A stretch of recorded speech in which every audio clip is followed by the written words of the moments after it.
Hai guys, kembali lagi di Ngobrolin Ilmu.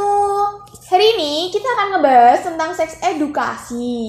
Tapi tunggu, kok aku masih sendirian guys. Tenang guys, aku gak bakal sendirian kali ini. Aku bakal ditemenin sama teman aku. Dan kayaknya gak usah kebanyakan ngomong, gak usah banyak basa-basi. Kita panggil aja Dewi Melati. Yeay! Halo guys. Hai Mbak Dewi, apa kabar? Baik. Ini bisa kenalin dikit dong, perkenalan gitu. Oh boleh. Perkenalkan, nama aku Dewi Melati. Aku mahasiswa Ilkom dari Universitas Semarang. Kali ini kita mau bahas seks edukasi guys, bersama Mbak Regita. Seperti yang kalian suka. Betul sekali. Nah kan kita ngebahas tentang seks edukasi nih. Seks edukasi kan sebuah hal yang tabu di masyarakat. Kenapa sih kamu tuh berani gitu loh tampil di publik? Kan karena video kita bakal di-share di YouTube dan di Spotify, dan kalian jangan lupa buat klik link di bawah Spotify. Kita balik lagi ke topik awal ya. Kenapa kamu berani tampil di publik dan ngebahas sebuah hal yang tabu? Apa kamu tuh nggak takut mendapatkan stigma buruk dari masyarakat gitu? Ya. Pertama-tama sih, kenapa aku mau bahas seks edukasi ya karena aku mau mematahkan stigma buruk mengenai seks edukasi tersebut. Seks edukasi tersebut itu sendiri. Karena menurut aku seks edukasi itu nggak sekotor yang kalian kira kok, nggak yang sehina yang kalian kira gitu. Emang stigma buruk apa sih yang melekat banget gitu di topik kita kali ini gitu? Biasanya orang-orang yang kolot, masyarakat kolot ya kita nyebutnya. Kolot gak tuh?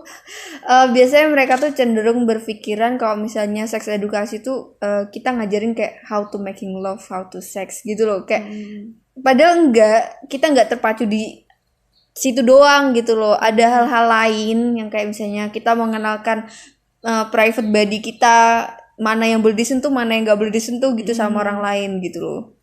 Tadi kan Mbak Dewi bilang private body gitu. Private body kan batasan. Nah, batasan apa sih yang di kamu gitu yang nggak boleh disentuh orang lain gitu? Kalau aku pribadi ya, my private body itu adalah payudaraku, vagina, paha gitu. Itu bagian-bagian intim yang aku biasanya nggak mengizinkan orang lain buat menyentuhnya gitu loh, karena sedikit intim gitu buat saya ya, nggak tahu buat yang lain.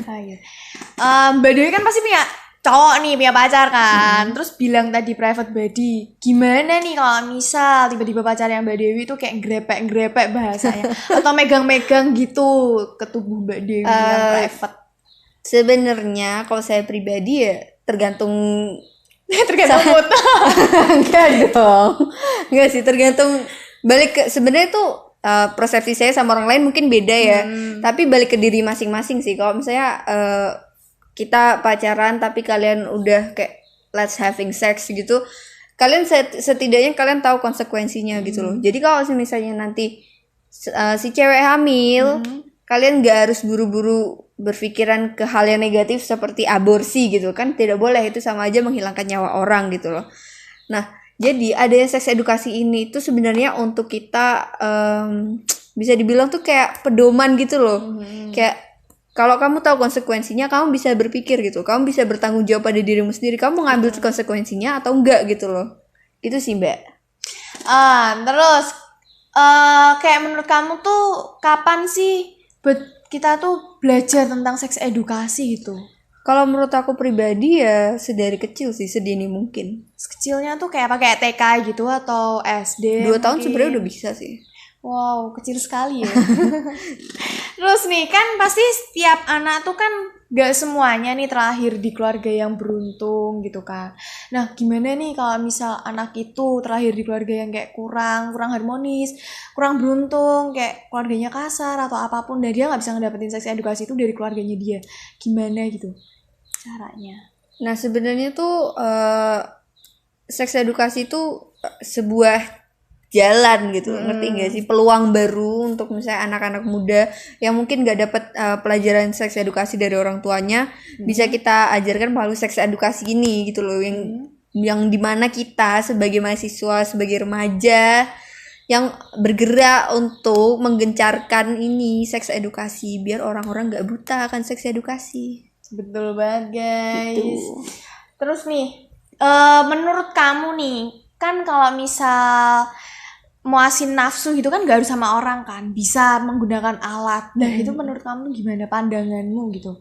Jadi alat bantu seks ya, Iya. sex toys. Menurut aku sih ya fine aja ya. Kalau misalnya kalian adalah Single parent mungkin.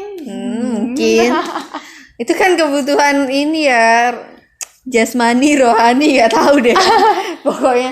Nah sebenarnya sih normal aja ya, apalagi kalau misalnya kalian yang menganut itu no sex before marriage, Oh iya. gak ada seks sebelum menikah, itu kayak menurutku itu hal yang kayak ya udah nggak sih, itu jalan keluar kalian untuk melampiaskan Iya. nafsu kalian tanpa melakukan zina. Sebenarnya kan itu kan kita nggak bicara ke agamanya dulu ya, say. Rada berat, say, kalau bicara agama. Cuman kalau menurut aku sih itu sebuah alternatif sih. Gitu. Terus kalau misal yang udah bersuami istri terus masih gunain alat itu gitu. Itu sih masuknya kayaknya ke fantasi ya, dan itu halnya lazim-lazim aja sih sebenarnya. Ya mungkin karena pasangannya nggak bisa memuaskan nafsu satu sama lain gitu kan. Itu sih lazim-lazim aja sih ya menurut aku. Kadang ada yang nggak bisa memuaskan terus pakai sex toys, kadang ada juga yang ingin mencoba sensasi baru, say, gitu loh, biar lebih panas gitu loh rumah tangga ini. Nah, kalau misal kalau kamu pribadi nih, kamu udah nikah nih sama pacar kamu, terus kayak kamu bakal kepikiran gak sih buat pakai alat itu gitu?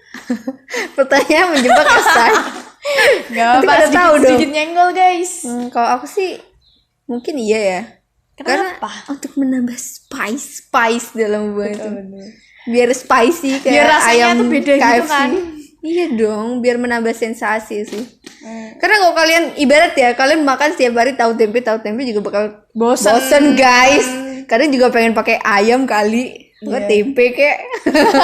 Kadang di balado, say. Terus ini, apa yang udah kamu lakuin nih buat menggencarkan tentang seks edukasi ini ke seluruh masyarakat?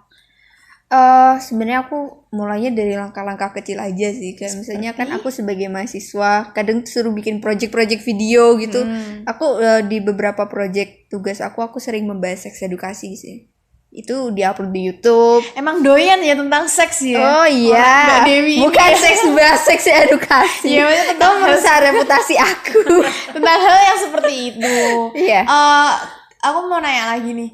Kenapa tuh kamu tuh kayak pengen banget gitu loh ngasih tahu seks edukasi ini gitu? Kayak kamu kan tadi bilang setiap ada tugas kamu selalu membahasnya tentang seks edukasi. Kenapa gitu? Kenapa kayak jadi hot topic banget buat diri kamu sendiri gitu? Sebenarnya tuh karena aku dikelilingi sama orang yang menganggap seks edukasi itu sedikit tabu. Kayak misalnya cewek ngomongin seks itu kayak, ih, cewek ngomongin seks nih gak ada etikanya gitu. Padahal aku nggak mau seperti itu guys. Aku ingin mereka tuh open minded gitu loh. Aku pengen orang-orang tuh belajar seks edukasi bukan karena mereka mau how to sex, tapi mereka tahu gitu konsekuensi dari kalian melakukan seks, terus bagian tubuh yang tidak boleh disentuh dan lain-lain gitu loh. Jadi kalian punya tanggung jawab terhadap diri sendiri seperti itu. Apakah kamu mau belajar seks edukasi? Boleh. Nanti kita sharing ya. Private sharing, oke? Boleh, Biar lebih boleh. mendalam dan intimate. Iya. Nah, itu tadi perbincangan hangat kita mengenai seks edukasi. Kayaknya cukup sampai di sini dulu kita ngebahas tentang seks edukasi, dan di lain waktu kita bakal ngebahas lagi inti dari podcast kita kali ini, hari ini, detik ini, dan segala macamnya. Kita harus kayak belajar, dapat memilih-milih mana yang baik dan mana yang salah, dan kalian tahu gitu batasan dan tanggung jawab atas diri kalian sendiri gitu. Oke, Betul. kita berdua undur pamit diri. Sampai jumpa dan sampai ketemu lagi di lain podcast. Bye bye.